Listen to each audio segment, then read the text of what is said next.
Now you're talking about this woman, a county judge. And when Pam Bondi comes out there and says, we will come after you and we will prosecute you, we will find you, that is meant to have a chilling effect. They didn't need to. What's your solution? Again, you cite polls, but I apologize. Adults have to do the adult job. It's not going to be popular. You know what the adult job is? First of all, not announcing this on social media, having to take it down and then putting it back up. The adult thing to do would be to have called her in and have her come in and have a conversation about it. They didn't need to publicly. Greg Gutfeld just turned live TV into a WWE SmackDown, minus the spandex, but with twice the ego.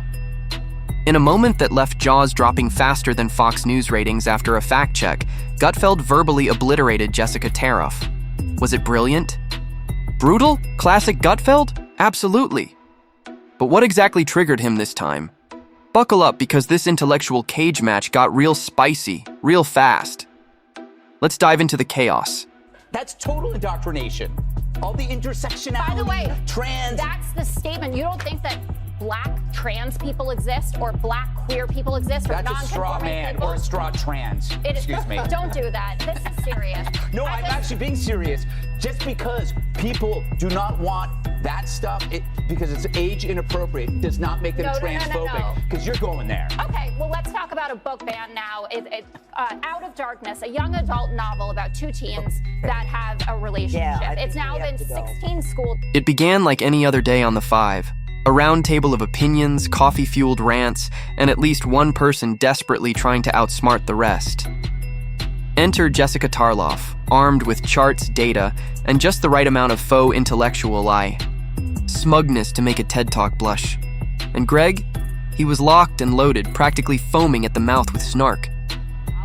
From Medicaid and Medicare to give tax breaks to the wealthy. Not true, but okay. It is 100% You are spinning. I'm not. You I'm are spinning so fast. I'm getting under my I am eyes. looking straight ahead.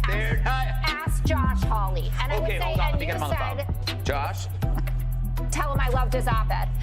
And Greg mentioned a staggering level of corruption. And I just got a note that the staggering level of corruption from last night's meme coin dinner. That's what you're focusing on. 40% of Donald Trump's wealth has been accumulated since he became president. The topic, Biden's economic shift, or as some like to call it, Build Back Broker. Jessica jumped in first, launching into a monologue that sounded like it was sponsored not just by the DNC, but also brought to you by the same people behind Critical Race Theory 101 and Gluten-Free Feelings. Original doctor who forged that letter about him, like, come on here. Come on is actually comparing him to this. This is a mess. Like, you have no reason to question the Dems about this. Are you out of your mind? They're the best doctors in the world. And a patient who is arguably the most important patient in the world, who gets tested pretty much weekly.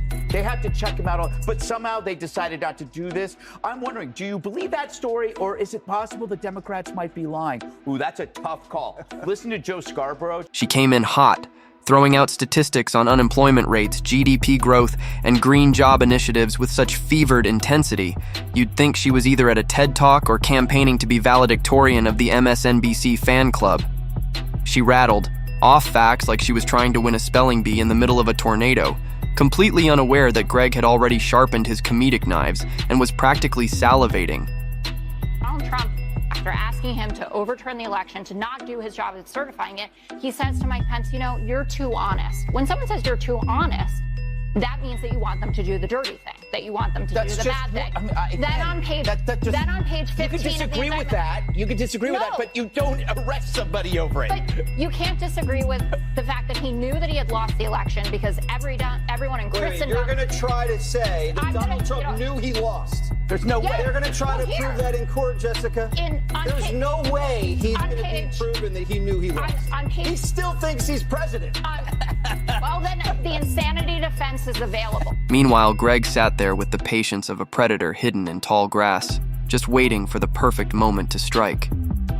He didn't interrupt, didn't even blink, just wore that signature smirk that practically dared say something. Stupid! I dare you!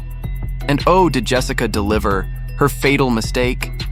Accusing conservatives of using wokeism as a distraction, a classic misstep, like telling Gordon Ramsay his steak tastes better frozen. You could practically see Greg's pupils dilate as his sarcasm sensors started buzzing like a Geiger counter at a Chernobyl reunion. His internal monologue was loud and clear. "Oh, sweetheart, bless your heart, it's go time." Then came the explosion. Greg launched into a tirade so sharp it could have shaved Elon Musk's ego. Equal parts stand-up comedy and political demolition.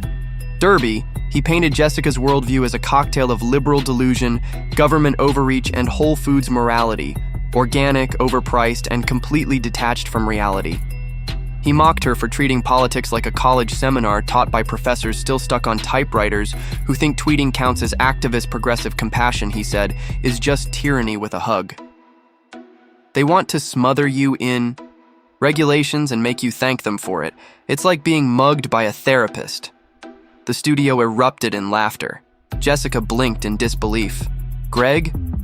He didn't just win that exchange, he redecorated the battlefield. It wasn't just brutal. It was poetic. The kind of takedown that makes English majors weep and comedians take notes. He accused Jessica of worshiping data the way Instagram influencers worship ring lights. Overexposed, artificial, and completely dependent on angles. His metaphors didn't just land, they detonated one after another, swinging like Muhammad Ali armed with a thesaurus. Here's a nice thing for you. The second half is missing. Who pays for it? You saw this with student loan theft, described as forgiveness. Who paid for it? You paid for it. You see with immigration policy, who's footing the billions and all that free stuff? You're paying for it. Nothing is free. Nothing is free. And the sooner or later you figure that out, the better off you're going to be. And that's directed at Democrats who don't understand that these policies are going to sink this country. He compared her logic to raccoons managing a 401k, chaotic, aimless, and somehow sticky. The studio audience didn't just laugh, they howled. One guy in the back nearly choked on his gluten-free muffin. Jessica blinked. Greg smirked. The table wasn't just turned, it had been flipped, set on fire, and turned into a TikTok trend.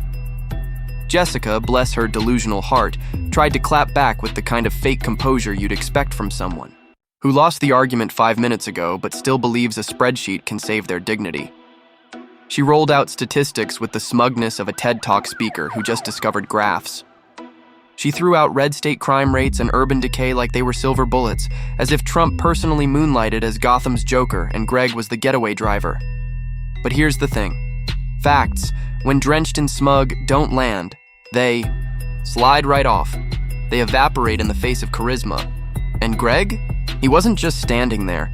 He was crafting a one-man roast special with a casualness that bordered on elegant cruelty. Greg escalated. He didn't just rebut, he remixed. He turned her facts into punchlines with the precision of a sushi, chef slicing sashimi. Jessica pulled out Heritage Foundation stats like she was brandishing Excalibur. Only problem was, Greg came in swinging with a chainsaw. Of this cryptocurrency, who came over here to have dinner with him, a guy from South Korea. This is not even part of the segment. So what? You're talking about a meme coin. Yeah, no, I'm talking about who's corrupt and who is profiting off the American office. Did he try to cover that up? I don't think so. Yeah, Caroline Levitt said you're defending an administration that covered up a dying leader, and you're sitting here going, but meme coin, meme coin. I'm saying billions. All right, let's give Paul a chance to clean it up real quick. She was trying to out Greg, and it landed about as well as using a butter knife in a sword fight. Her sources were conservative, sure, but not even they wanted to be caught dead at this funeral. Her argument was falling apart, and Greg flipped it with a grin so wicked you could almost hear producers rubbing their hands backstage. Even her conservative sources are bored of her voice, he deadpanned. The room cracked open with laughter. It was mean, it was sharp, it was perfect. Jessica looked like someone who just realized their parachute was actually a napkin. And Greg, he was already loading the next metaphor into the cannon. He compared Jessica's tone to a TED Talk at a Portland kombucha bar, one of those painfully earnest ones where a hemp sandal-wearing speaker explains how quinoa healed their childhood trauma. He dubbed it policy kale, intellectual tofu, crunchy, flavorless, and somehow still smug. The audience erupted, even the camera guy snorted. Jessica sat there, lips pursed so tight she looked like she'd just sucked a lemon steeped. In disappointment and marinated in a sea of performative righteousness, desperately clutching at relevance, she launched one final Hail Mary, lecturing Greg on how citing data isn't elitist. But it came out less like a mic drop moment and more like a Wikipedia footnote with an attitude. She was drowning in her own, smug syllables, confusing moral superiority for a personality trait. About Joe's decline. They're trying to present themselves as a loyal staff protecting an incapacitated leader, and yet the policies were anything but feeble. He may have been a mess, but the policies were a coherent list of woke desires. And true, the decisions may have possibly destroyed the country. That wasn't a byproduct of Biden's brain. That was deliberate and determined, and we need to find out who that person was. This is what Trump is talking about when he's mentioned the auto pen. This isn't just about a cover-up of Joe's incapacity, it's why. Meanwhile, Gutfeld, looking like a fox let loose in a vegan petting zoo, leaned back with the confidence of someone who already knew how this story ended. Sporting a smirk that could curdle oat milk, Greg declared that debating Jessica was like arguing with an NPR podcast, monotone, painfully earnest, and completely humorless. She's like if C-SPAN and a yoga retreat had a baby, he quipped, not even bothering to hide the contempt. Jessica blinked, stunned, as if someone had just insulted her favorite barista's pronouns. Her grand rebuttal? A jab at Greg's pants. Yes, his pants. After a segment drenched in rhetoric, stats, and snark, she chose slacks. Cute, but weak. Like throwing a cotton ball at a flamethrower. Greg brushed it off like lint because, well, it was lint. He didn't even dignify it with a response. Why would he? He'd already drop-kicked her argument into the next news cycle. By this point, he had so thoroughly owned the segment, you'd think he was collecting rent. Jessica, visibly rattled but trying to channel a post-woke Joan of Arc, clung to a self-righteous smirk that only highlighted how spectacularly she'd face-planted. It wasn't confidence. It was delusion dressed up as dignity.